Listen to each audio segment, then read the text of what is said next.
Assalamualaikum warahmatullahi wabarakatuh. Kali ini kita akan belajar mengenai himpunan, apa itu himpunan semesta dan lain sebagainya, yang akan dikaitkan dengan suku-suku di Minangkabau agar lebih mengenal budaya ataupun suku-suku Minangkabau.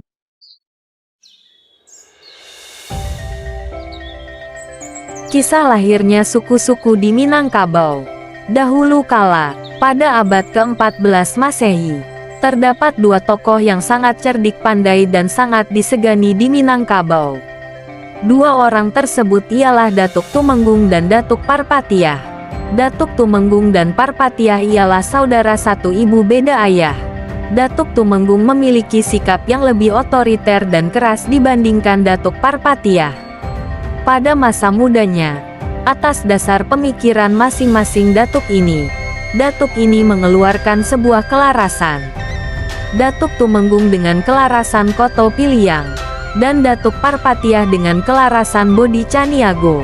Kelarasan inilah yang akan menjadi asal muasal adat dan suku-suku di Minangkabau. Koto Piliang dengan kelarasan yang bermotokan, titiak dari Ateh, turun dari Tanggo. Tabu jua lalu tabalintang patah, kato surang gadang sagalo iyo, ikan gadang dalam lawik, ikan ketek makannya, nan mailia dipalik, nan manitiak ditampuang.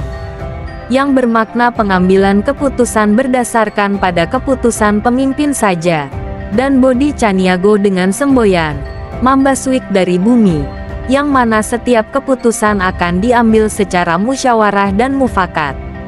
Kelarasan yang dipimpin oleh Datuk Tumenggung atau lebih dikenal dengan Datuk Katumangguangan berada di Langgam nan Tujuah, lebih spesifiknya di daerah Tanah Datar dan Agam. Kelarasan ini awalnya membentuk satu suku yang bernama Koto Piliang, lalu terpisah menjadi Koto dan Piliang. Suku-suku Koto dan Piliang sampai saat ini masih ada dan bahkan berkembang menjadi suku-suku lain.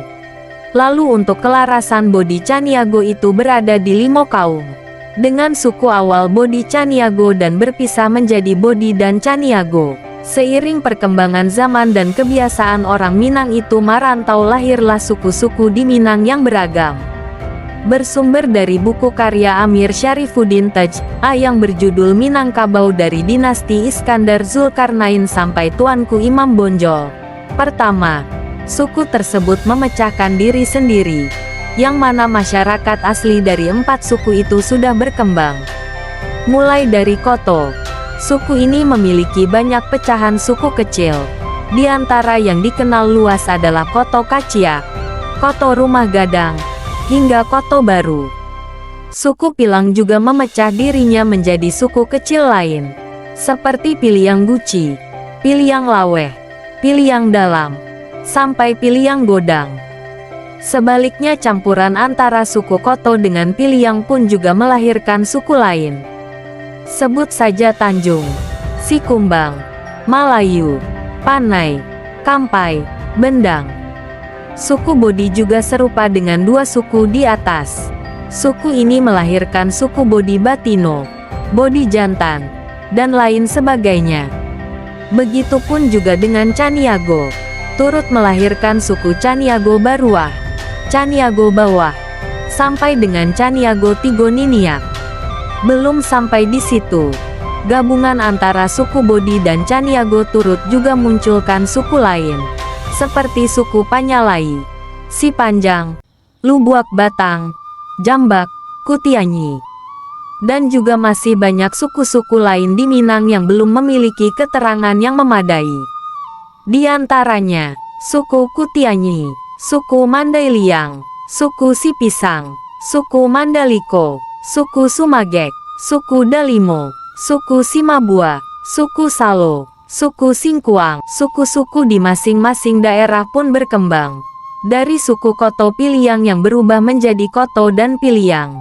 Dan dengan keadaan zaman yang berkembang, warga yang semakin banyak, dan warga Minangkabau yang juga suka merantau, lahirlah suku-suku Minang yang lain. Suku-suku itu ialah Tanjuang, Sikumbang, Malayu Panai, Kampai, Bendang, Mandailing Sumagek, Simabua. Suku-suku ini merupakan kerabat terhadap suku Koto Piliang. Lalu dari kelarasan Bodi Caniago lahirlah suku Bodi dan Caniago. Dan berlanjut juga ke suku Panyalai, Jambak, Sipanjang, Lubuak Batang, Kutianyi, Rajodani. Suku-suku tersebut sekarang mendiami wilayah Minangkabau. Dan pada saat ini bahkan dalam satu kawasan terdapat suku-suku dari kelarasan Bodi Caniago dan Koto Piliang secara bersama. Wah, ternyata banyak ya suku-suku di Minangkabau ini. Bahkan ada juga suku-suku yang menjadi induk dari suku-suku yang lain. Mari kita lihat beberapa daerah dengan suku-suku yang ada di dalamnya. Pertama, Koto Baru, tanah datar. Di sana didiami oleh suku Tanjung, Sikumbang, dan Malayu. Kedua, Pariangan. Terdapat suku Jambak, Bodi dan Caniago.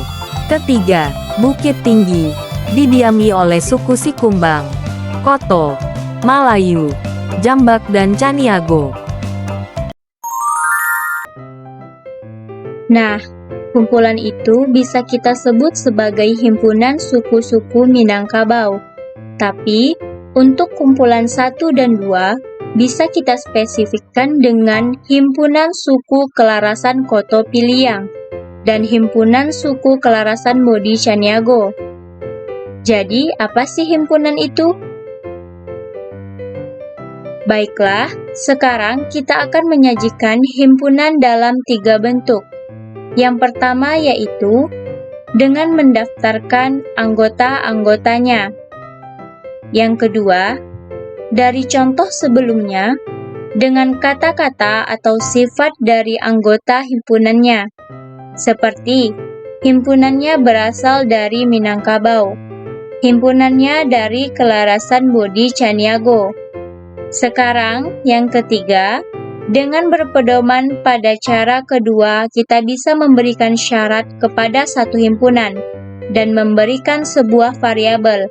Dari contoh seperti himpunan di kota Pariangan, syarat yang bisa kita beri untuk himpunan tersebut yaitu harus kelarasan Bodi Caniago.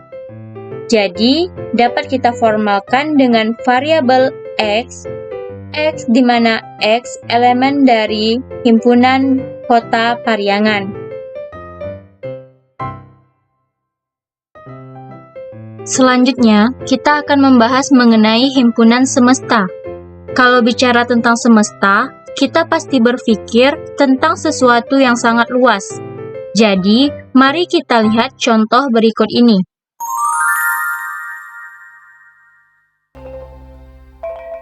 Di Kampung Ajo terdapat suku Sikumbang, Melayu, Tanjung dan Caniango. Di Kampung Doni pula ada suku Piliang, Jambak dan Bodi. Di Kampung Puput ada suku Panai, Melayu dan Sikumbang.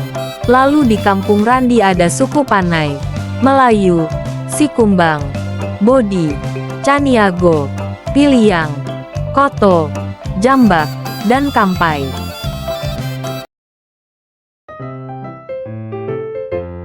Maka, dari contoh tadi, Kampung Randi yang berada di Kota Padang ialah semesta dari kampung yang lain, karena memuat karakteristik dan anggota suku kampung teman-temannya. Jadi, himpunan semesta merupakan himpunan suku-suku yang ada di Kampung Randi. Selain itu, kita juga bisa bilang semestanya ialah himpunan suku-suku Minangkabau.